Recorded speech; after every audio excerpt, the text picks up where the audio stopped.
நம்ம குழந்தைங்களுக்குலாம் ரொம்பவே பிடிச்சமான சக்கரவள்ளி கிழங்கு வச்சு சூப்பரான ஃப்ரெஞ்ச் ஃப்ரைஸ் செய்ய போறோங்க. ஃபர்ஸ்ட் இது செய்யறதுக்கு 2 சக்கரவள்ளி கிழங்கு எடுத்திருக்கேன். இப்போ தோல் எல்லாத்தையும் இதுல நீக்கி எடுத்துட்டு வந்துக்கலாம். சக்கரவள்ளி கிழங்கு வந்து தோல் உரிச்சதுக்கு அப்புறமா இந்த மாதிரி ரவுண்ட் ஷேப்ல ஃபர்ஸ்ட் கட் பண்ணி எடுத்துக்கோங்க. அதுக்கப்புறம் நீளமா கட் பண்ணி எடுத்துக்கலாம். இப்ப கட் பண்ண சக்கரவள்ளி கிழங்கெல்லாம் ஒரு பவுல்ல மாத்தி எடுத்துட்டு வந்திருக்கேன். ஒரு 1/2 ஸ்பூன் அளவுக்கு மிளகாய் தூள் ஆட் பண்ணிக்கிறேன்.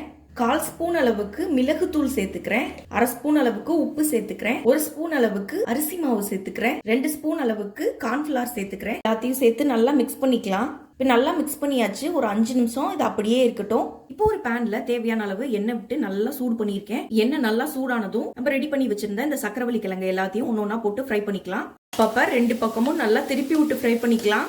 பாருங்க, நல்லா சவக்க வறுபட்டுருச்சு. நம்ம எடுத்துக்கலாம். இதே மாதிரி மீதி உள்ள சக்கரவள்ளி கிழங்கு எல்லாத்தையும் ஃப்ரை பண்ணி எடுத்துட்டு வந்துக்குவோம்.